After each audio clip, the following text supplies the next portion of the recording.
The Edge of Fate is just over a month away, releasing on July 15th. So the time to start preparing is now. If you're just coming back to the game now, or have maybe just been a little tuned out, this video is for you, because I'll be going over the weapons that I not only think are going to hold up really well in the next DLC, but I'm also going to be focusing on the weapons that will be harder to obtain in the Edge of Fate. For example, Queenbreaker's bow and Baron action are both very strong right now, but in the Edge of Fate, Queenbreaker will be obtained the same way, whereas a Baron action won't be easily obtainable anymore, due to the episodic content leaving. So I'll be putting my focus on those type of weapons so that you don't miss out. Let's get started.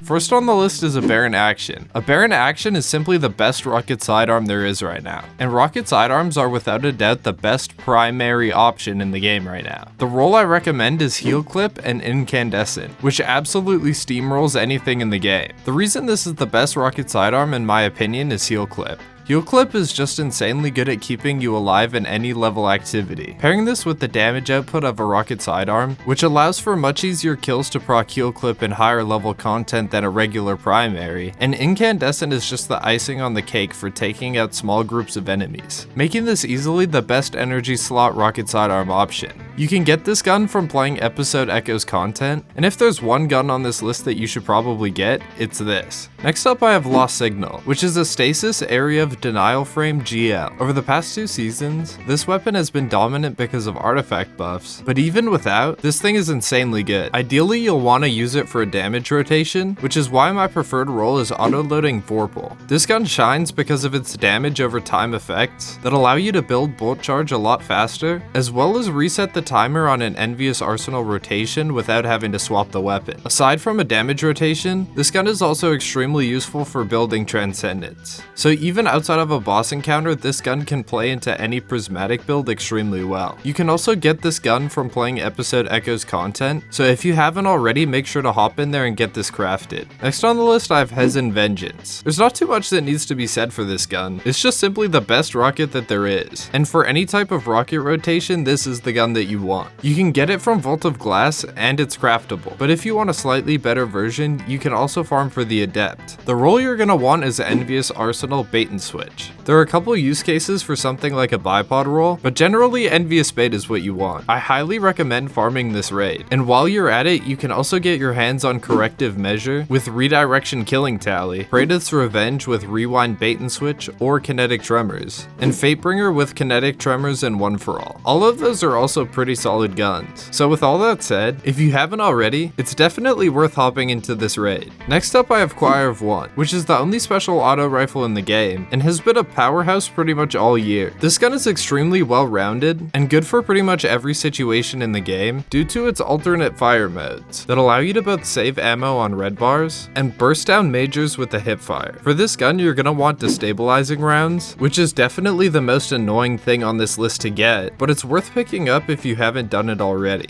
Next on the list is No Survivors, and this is one I was hesitant about putting in, because of how SMGs perform in the current sandbox, as well as just primaries in general. Nevertheless, I wanted to have at least one Right of the 9 gun in here, because I know that people are probably going to be playing it, and I think that this is probably the best option for the average player. The role you want is Heal Clip and Incandescent, and while it isn't as powerful as a Baron action, which shares the same slot, it's definitely still worth keeping. Some other Right of the 9 weapons I would recommend, in case you don't want that role, is the Wilderflight with Envious Assassin and Bait and Switch for damage rotations, or the Cold Comfort if you don't want to get Hezen for some reason. Finally, I have Tashas Mastery, which is another rocket sidearm, this time in the kinetic slot. While not as good as a Baron action, this thing can roll with Chill Clip, which makes it really good for something like a GN, and it also pairs nicely with Facet of Courage for a damage rotation. The role you want here is Air Trigger and Chill Clip, and you can get this gun from Iron Banner, which I believe is coming back one more time before the DLC, and those are the weapons I think you need to get before the Edge of Fate. If you think I missed something, please let me know, and you can click here to watch another video or here to subscribe.